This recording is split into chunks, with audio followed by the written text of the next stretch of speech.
안녕하십니까. 팡팡 터지는 바이블입니다. 저는 김세곤 목사고요. 오늘은 정기예언서 106번째 시간입니다. 열왕기하 5장 15절에서 27절까지 말씀이고 나아만과 게하시에 대해서 좀 말씀을 드리겠어요. 두 사람 굉장히 흥미로운 사람들입니다. 그래서 이제 좀 설명하겠지만 나아만은 이제 막 글쎄 오늘날로 치자면 예수를 막 믿은 이제 개종한 그런 사람이다. 이렇게 이제 우리가 생각을 할 수 있을 것 같고요. 나만은 그런 입장에서 좀 들여다보면 좋을 것 같아요. 그다음에 이제 게하시는 이미 엘리사의 수하에 들어가서 굉장히 중요한 역할을 수행한 사람이잖아요. 그러니까 한참 믿은 사람이죠. 그래서 이 둘이 굉장히 시사하는 바가 있어요. 그래서 이거를 우리가 이제 한번 같이 한번 생각하면서 뭐 처음 믿는 사람은 어쩔 수 없는 한계가 있다. 그래서 그런 입장으로 나만을 좀 들여다봐야 될 것 같고 게하시는 이 사람은 좀 잘했어야죠. 이미 뭐 하나님을 열심히 잘 믿는 사람이니까. 그런데 이제 그렇지는 못했어요. 그래서 조금 안타까운 부분이 참 많습니다. 그래서 오늘날 뭐 어, 누구는 이렇고 누구는 저렇고 뭐 이렇게 저찌하기보다는 두 사람에게서 우리가 좋은 교훈을 얻을 수 있게 되기를 바랍니다. 자, 본문 속으로 좀 들어갈까요? 나만이 이제 개종을 했어요. 개종을 했는데 제가 나만을 보면서 여러 가지 생각을 많이 했습니다. 왜냐하면 이제 이 사람은 그전에는 아람의 시리아의 군대 장관, 국방부 장관이었고 높은 위치에 있었잖아요. 이런 사람이 하나님의 위대하심을 알게 되고 그리고 이제 드디어 이제 개종까지 이제 한 것을 우리가 볼 수 있는데 저는 이제 이 나만을 보면서 김용자선 교사님이 하신 말씀을 생각합니다. 그러니까 예수를 믿고 우리가 성령의 열매를 맺고 사는데 열매라고 하는 것이 우리 모두가 알다시피 처음에는 작고 맛도 시큼하고 텁텁하고 맛이 없고 그래요. 이것이 시간이 지나면서 성숙해지고 우리가 잘 아는 달고 또 맛나는 그런 열매로 변하는 거죠. 그러니까 나만을 들여다볼 때는 열매가 처음 열린 그러니까 뭐 색깔도 초록색이고 열매도 작고 맛도 별로 없는 그런 열매로 좀 생각하시면 좋을 것 같아요. 그래도 이제 뭐 기특한 모습도 좀 있어요. 예를 들면 누가복음 17장 6절을 보면 우리 예수님에게서 고침을 받은 문둥병자가 10사람이 있는데 이제 돌아온 사람이 한 사람이잖아요. 그러니까 이제 이 사람은 그래도 감사할 줄 알았어요. 뭐 병이 나으니까 야, 나 낫다. 그리고 이제 그냥 돌아갈 수도 있었는데 다시 돌아와서 이제 감사의 표시를 하면서 이 선물을 하려고 했죠. 그러니까 하나님, 뭐 사실 아람에서 아무리 뭐 이 사람이 신전에 가서 아람의 신들에게 빌지 않았겠어요. 아무리 빌어도 뭐 아무런 결과도 없고 했는데 하나님이 그를 고쳐 주셔서 전능하신 하나님에 대한 인식을 새롭게 했다. 그래서 이것이 이제 우리가 소위 말하는 개종으로 이어졌다 이렇게 말할 수 있을 것 같아요. 엘리사는 이걸 뭐 안 받았죠. 뒤에 이제 게하시에게서 이야기하겠지만 지금 사실 시리아 아람과 북이스라엘은 뭐 전쟁 중이라고 해도 과언이 아니고요. 하나님이 그 시리아의 군대 장관을 북이스라엘의 예언자에게 보내셔가지고 이 피부병을 악성 피부병을 고치겠다라고 하는 것은 굉장히 상징적인 의미가 있는 거거든요. 그러니까 이제 그런 상황에서 이 선물을 받는다는 것은 있을 수 없는 일이고 또 그 뭐 하나님이 하셨지 뭐 엘리사가 했습니까? 그러니까 이건 자기가 하나님을 이용해서 돈 버는 건 할 수 없는 거예요. 예. 그 뒤에 가서 얘기를 좀 자세히 하겠습니다만 참 하나님을 사용해서 돈을 버는 사람은 누구든지 좋지 않아요. 그것이 목사이든지 평신도이든지 누구이든지 그거는 하지 말아야 될 거라 이렇게 생각합니다. 자, 한 가지 더 생각할 것은 은혜의 의미예요. 여기 이제 나오죠. Salvation by grace.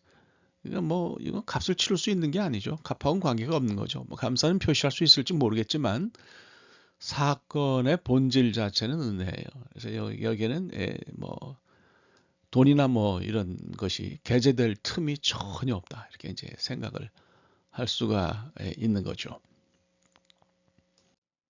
근데 이제 그 엘리사가 선물 받는 것을 거절하니까 이제 두 번째 요구를 해요. 흙을 달라고 이제 그렇게 이야기를 하죠. 저는 이것이 이제 오해라고 생각합니다. 왜 흙을 달라고 했을까? 근데 두 가지가 이유가 있다고 생각하죠. 하나는 이제 이 사람은 여전히 장소에 매달려 있었던 것 같아요. 하나님이 우주적인 하나님이라고 하는 것을 깨달았음에도 불구하고 그러니까 그게 확 하고 그의 마음에 와서 그를 다 뒤집어 놓지는 못한 거죠. 그래서 이스라엘 흙 위에서 자기가 예배하면 그것이 이제 하나님을 예배하는 좋은 방법이라고 이렇게 생각한 거죠. 장소가 중요합니까? 예.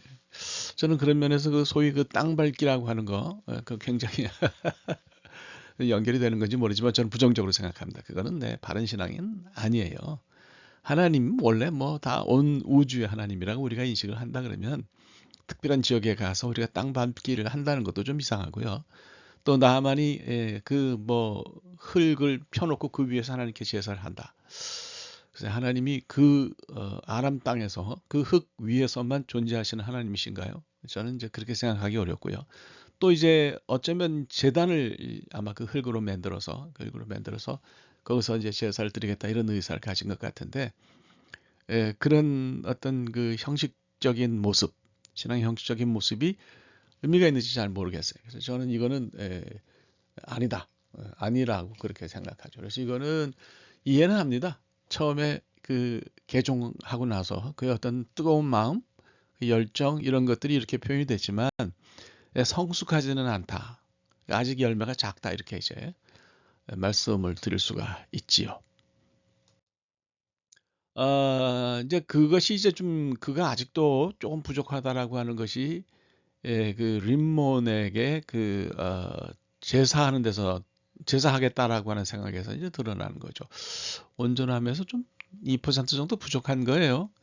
유보 조항을 남겨놓은 거죠. 내가 돌아가서 림몬이라고 하는 것이 이제 그 아람의 신이에요. 뭐 외치다 소리 지른다 뭐 이런 뜻인데 림몬이 하닷하고도 같은 신으로 여겨지고요. 이것이 그리스 로마 신화로 넘어가서는 뭐 제우스와 비슷한 성격을 가진 번개, 폭풍 뭐 이런 것을 다스리는 신이라고 그러니까 아람의 또 신 중에 하나인데 거기 가서 제사를 하더라도 이해해달라, 그걸 용서해달라 그런 건데 글쎄요, 악은 우리가 모양이라도 버려야 되지 않겠나라는 생각이 들고요. 하나님을 믿겠다고 생각하면 완전히 믿어야죠.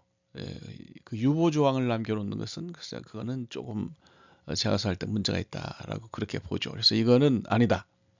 이거는 아무리 림몬에게 제사하는 건 가짜라 하더라도 뭐 상황을 이해할 수는 있지만 본질적인 측면에서 뭐 아마 그 사람은 그렇게밖에 얘기할 수 없었겠죠. 관직도 유지를 해야 되겠고 뭐 여러 가지 생각하면 뭐 그렇게 할 수 있었을 텐데 그러니까 좀 2% 정도 부족하다 이렇게 말씀을 드려야 되지 않겠습니까? 그래서 오늘날 그 원칙은 2% 부족한 것이 아니라 온전한 믿음. 여기 제가 이제 해놨는데 온전한 믿음을 하나님께 보여야 되는 것이 원칙인데 나는 평신도니까 나는 그 직업이 목사가 아니니까 여러분 평신도는 그러면 대충 믿어도 됩니까? 저는 이제 그렇게 생각하기가 어려워요. 또 사실 성직자, 목사보다 훌륭한 저는 뭐 목사를 성직자라고 생각하지는 않는데 하여간 그 얘기 또 다른 얘기니까 그 목사보다 더 훌륭한 믿음을 가진 평신도들도 많아요. 뭐 훌륭한 목사님들도 많이 계시지만은 그래서 그런 구별은 하지 않는 게 좋겠다 이렇게 생각하고 우리가 하나님을 믿는 사람, 크리스천으로서 생각해야 되는 거죠. 악은 모양이라도 버려야 되고 하나님께 내 삶을 드리겠다고 생각하면 유보 조항을 만들어서는 안 된다. 뭐 이런 생각이 좀 듭니다. 자, 이제 게하시 얘기를 좀 해야 될 것 같아요. 게하시가 이제 뭐 그 엘리사를 섬기는 사람이고 이 사람은 굉장한 믿음의 사람이죠. 그러니까 믿음 안으로 하나님을 믿는 것이 어떤 것이라는 걸 잘 아는 사람인데 이 사람이 이제 나만을 그냥 자기 스승이 돌려보내는 것을 보고 가서 좀 돈을 달라 이렇게 얘기를 하죠. 돈 자체는 제가 볼 땐 가치가 뉴트럴 합니다. 돈이 뭐 문제가 있는 건 아니에요. 돈이 뭐 탐심은 나쁘다. 탐심 자체가 나쁜 것이지 돈 자체가 나쁜 건 아니죠. 저는 그렇게 생각합니다. 그래서 돈이 가진 뉴트럴한 어떤 성격. 프란시스 베이컨이 그런 말을 했어요. 돈이라고 하는 것은 가장 나쁜 주인이지만 가장 좋은 종이기도 하다. 하인이기도 하다. 그러니까 우리가 돈의 주인이 되면 그만큼 할 수 있는 일이 많아지고 돈에게 매여서 돈이 시키는 대로 따라가면 문제가 생긴다. 이런 얘기 아니겠어요? 게하시가 이제 가졌던 것이 탐심이에요. 돈에 대한 욕심이죠. 욕심이 문제인 거지 뭐 돈이 문제 뭐 이렇게 생각하기는 어려운데 하여튼 탐심이에요. 또 거기다 또 이제 거짓말도 했어요. 이거는 아주 좋지 않죠. 엘리사가 원한다라고 거짓말했어요. 뭐 글쎄 솔직히 말하기는 어려웠겠죠. 내가 사실 좀 그냥 가시는 걸 보고 사실은 내가 좀 탐이 났다. 나한테라도 나도 수고한 부분이 있으니까 조금 보답을 할 수 있겠느냐. 글쎄 그렇게 이야기를 했어야 되는지 모르겠는데 그렇게 하기가 쉽지 않았어요. 거짓말을 했죠. 그리고 나만에게만 거짓말한 게 아니라 그 엘리사에게도 가서 감추려고 하고 거짓말을 했어요. 이것이 이제 제가 볼 때는 첫 번째는 탐심이고 두 번째는 이 거짓말 이것이 기하시가 보인 굉장히 큰 어려움이다 이렇게 생각합니다. 그래서 이제 그 엘리사가 지금이 돈을 받을 때냐? 너 지금 사실 전쟁하고 비슷한 거고 살아있는 하나님, 온 우주의 하나님을 믿는 우리가 하나님이 하신 일을 놓고 돈을 받는 것이 합당하냐? 그러니까 이 돈을 받는다라고 하는 것은 아람 사람으로 하여금 어떤 그 익스큐즈를 만들어 주는 거예요. 그런 거는 지금 엘리사로서는 받아들이기가 굉장히 어려운 거죠. 그래서 결과가 이제 벌로 가서 그에게 악성 피부병이 이제 생겼는데요. 사실 뭐 어떻게 보면 나만은 굉장히 좀 그래도 순수했다고 보지만 게하시는 하나님을 잘 아는 사람으로서는 하지 않아야 될 행동을 한 거죠. 그래서 오늘날 교회를 들여다보면 안타깝게도 그런 모습이 좀 있어요. 그래서 우리가 이걸 보면서 누가 누구를 향해서 손가락질하고 그런 건 의미가 없고요. 스스로를 좀 돌아보면서 내가 하나님을 잘 믿는 그런 사람인데 열심히 믿었다고 생각했는데 혹시 이런 신앙이 조금 문제가 있지는 않은가 되도록여 볼 필요가 있다라는 생각이 듭니다. 자, 결론을 내리겠습니다. 오늘의 말씀. 세속적인 믿음이라는 말 많이 하죠. 뭐가 세속적이에요? 예, 나의 삶 가운데 일부분이라도 하나님과 관계없는 부분이 있으면 그게 세속적인 거예요. 뭐 다른 게 세속적인 게 아니에요. 그래서 그 의미를 좀 잘 이해하고요. 내가 뭐 누구든지 100% 완전하거나 온전할 수는 없는데 그리로 가기 위해서 애를 써야 되는 거고 세속적인 믿음도 괜찮다라고 나에 대해서 유보하는 그런 거는 좀 곤란하고 이건 아니야 라고 생각하고 하나님을 온전히 믿는 믿음 쪽으로 가야 된다. 가려는 마음이 있어야 된다. 그 길을 계속 걸어야 된다. 이런 생각이 듭니다. 게하시는 문고리를 잡았습니다. 탐심으로 문고리를 잡았는데 문을 열고 싶어지죠. 그러면 돈 받고 싶어지는 거죠.